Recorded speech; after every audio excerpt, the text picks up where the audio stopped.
Mulheres de Esperança. Olá meninas, como é que estão? Estamos bem, não Boa. estamos? Sim, Prontas olá. para mais Ai. um programa. Tão bom que estamos juntas outra vez. Estava mesmo a precisar de aliviar um pouco o stress, sabem?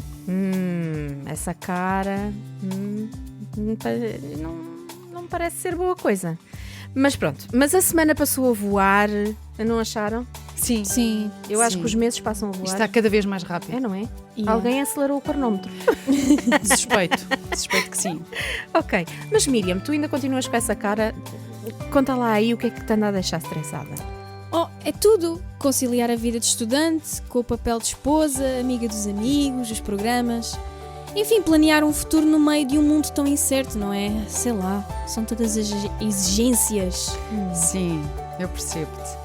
Isto, cada vez mais, o mundo à nossa volta anda completamente louco. É tudo tão incerto. Mas depois temos de continuar a produzir e a levar a vida para a frente no meio de tanta agitação e de mudanças constantes. É claro que é desgastante, certos dias. É verdade, meninas, também estou nesse barco, não estão sozinhas. Mas sabem o que é que eu tenho aprendido? O quê? Olha, o mais importante é termos boas estratégias de coping, ou seja, termos bons mecanismos de defesa para lidarmos com o stress e com as preocupações. Oh, sei lá eu se tenho bons mecanismos de defesa ou não. Olha, o que eu sei é que quando estou a ficar muito tensa e quase a explodir comigo própria, vou para a minha bicicleta estática e faço quilómetros até me cansar. Não resolve nada, mas acalma-me. Então, Inês, mas isso parece uma estratégia de coping. Sónia, acho que devíamos falar sobre este assunto. Olha, eu acho uma excelente ideia. Querida amiga e ouvinte, é bom ter-te desse lado para te juntares à nossa conversa. Não sei se também estás a enfrentar alguma situação estressante e andas aí feita maluca numa bicicleta. Se estás a passar por algum desafio ou situação que te preocupe bastante, eu espero que não. Mas mesmo assim, fica connosco, pois de certeza que vamos partilhar experiências e dicas boas sobre este assunto. Não te esqueças que podes voltar a ouvir este programa e todos os outros no YouTube e Spotify em RTM Mulheres Esperança Portugal e em twr360.org.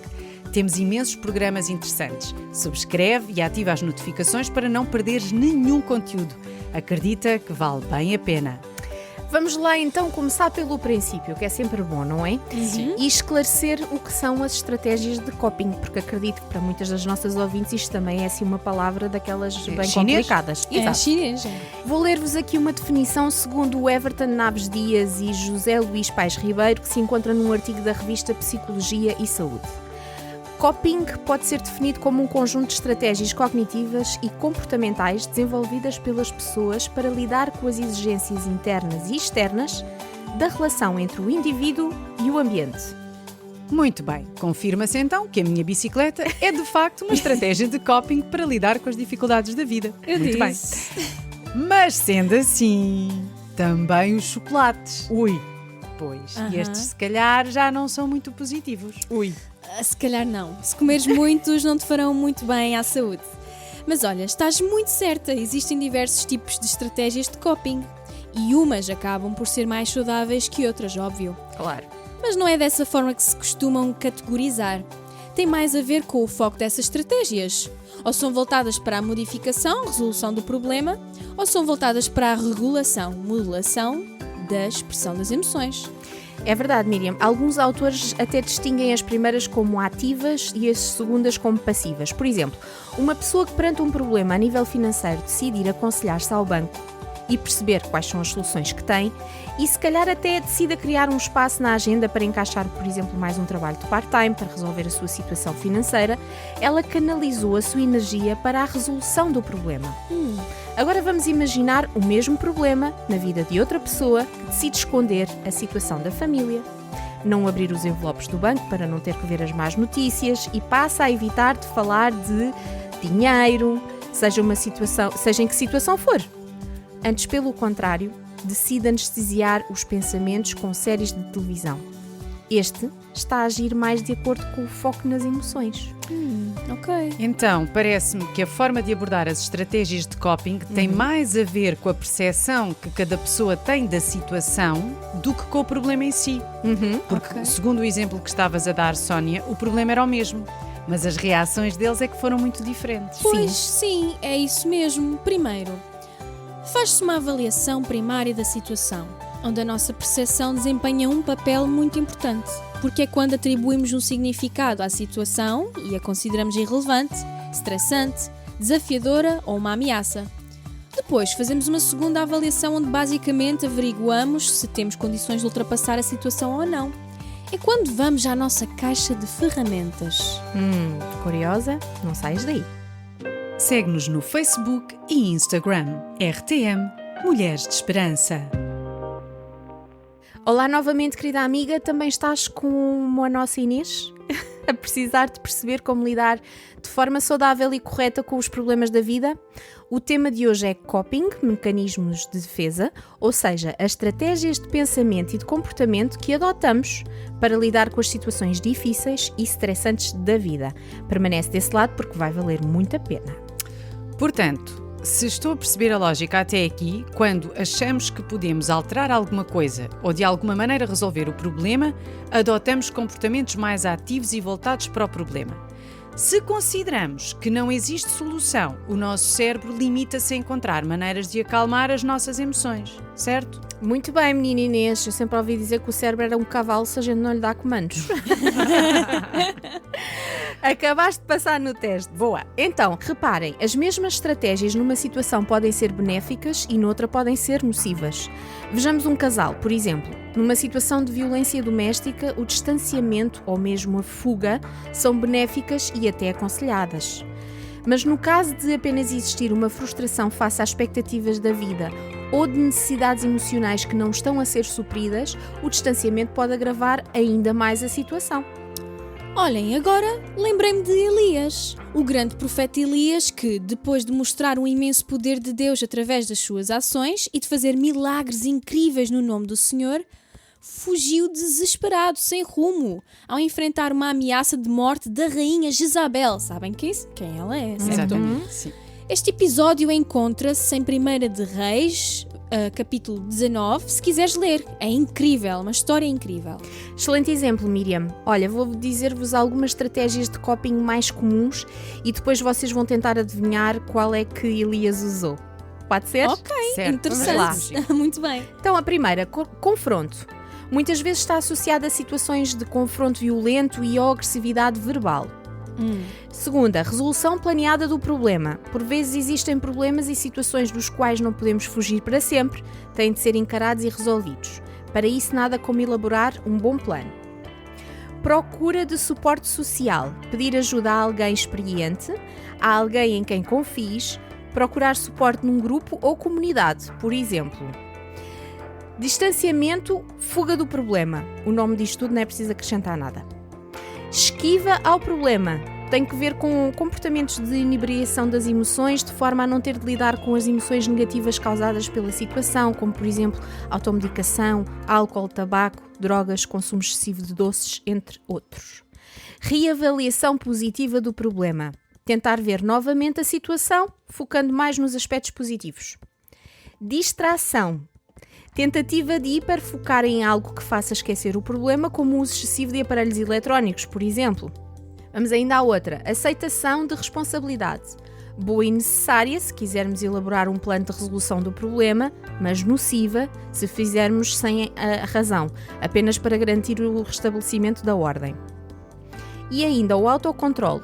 Exercícios de respiração, eu gosto desta, meditação, exercício físico, ou seja, forma de regular a expressão das emoções sem que sejam nocivas para nós ou para terceiros.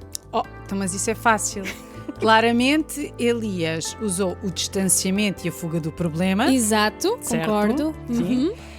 Se bem que, quando ele orou a Deus, eu não sei se foi à procura de um suporte ou se foi um reforçar da sua fuga, pois ele até a morte desejou. Mas horrível. Pois é, Inês, é verdade.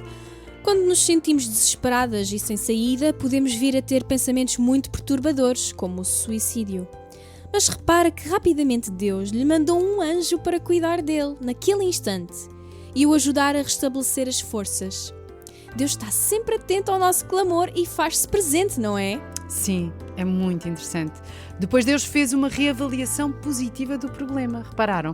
Quando ele lhe referiu que afinal ele não estava só, não era o único crente naquela zona, havia afinal mais 7.000 pessoas e até lhe deu o plano para a resolução do problema. O Senhor é mesmo incrível. Mesmo. É mesmo. Li recentemente num estudo que em situações traumáticas e de grande envolvimento emocional é benéfico aplicar algumas estratégias de distanciamento, como vários psicólogos referem, estratégias de aplicação de limites.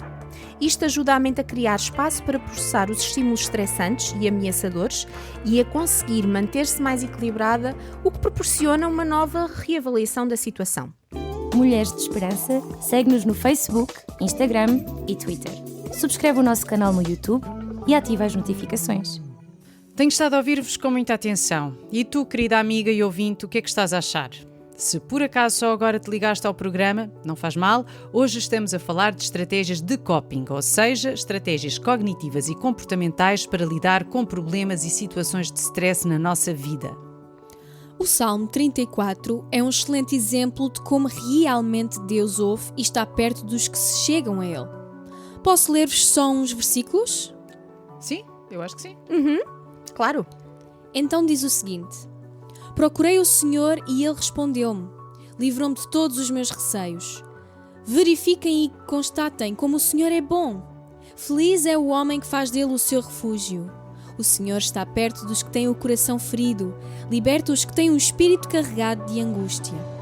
E há uma saída. Com Deus há sempre uma saída. Enquanto enfrentamos grandes desafios, vamos tornando-nos mais fortes e sábias. Há sempre uma aprendizagem, há sempre algo positivo que Deus acaba por promover nas nossas vidas. Em Romanos, capítulo 5, versículo 3 a 5, Paulo, o apóstolo Paulo, escreveu: E também nos alegramos nas tribulações, porque sabemos que nos ensinam a persistência. Depois, a persistência fortalece-nos o caráter e ajuda-nos para que a nossa esperança nos torne forte. E nessa esperança não ficaremos desiludidos, pois sentimos o amor de Deus nos nossos corações pelo Espírito Santo que Ele nos deu. Opa, este programa foi muito interessante. Obrigada, caras colegas de equipa e amigas. Querido ouvinte, vamos recapitular tudo o que falámos para não perderes nada. Então vamos lá. Primeira coisa a fazer para definir a tua boa estratégia de coping. Avalia a tua situação, problema e identifica o que significa para ti. Se é uma ameaça, um desafio, uma montanha intransponível, algo que já viveste antes, que tens memória, agora coloca numa destas duas categorias: possível de ser resolvido, impossível de ser resolvido pela minha ação. Espetacular esse primeiro passo. Segundo passo, abre a tua caixa de ferramentas e vê o que tens na tua mão. Tens inteligência? Tens talentos? Amigos? Se tens Deus, tens muito mais do que podes pensar ou imaginar. Terceiro, volta a reavaliar a situação e tenta ver mais aspectos positivos que te tenham escapado. Nem mais, vamos para o quarto. Volta à caixa de ferramentas e prepara-te para a ação. Identifica o que pode ser humanamente feito e vê que ferramentas tens para isso. Relativamente ao que não pode ser resolvido pela tua intervenção, vê de que maneira podes aliviar as sensações de stress e as emoções negativas. Bem, como por exemplo, fazer exercício, terapia, juntar-te a um grupo de apoio, praticar a gratidão para manter os olhos no Senhor e no seu amor, tantas outras coisas. E não te esqueças, o Senhor está perto dos que têm um coração ferido. Liberta os que têm um espírito carregado de angústia. Isso mesmo. Cá te esperamos, amiga, na próxima semana. Encontra esperança hoje!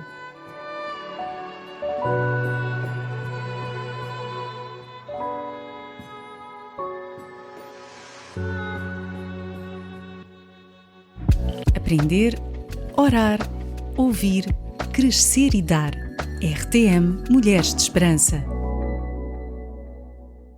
Este programa foi produzido com donativos de pessoas que voluntariamente contribuem para este projeto. Ajuda-nos a levarmos esperança a todas as mulheres. Contacta-nos pelo e-mail mulheres@radiotransmundial.org.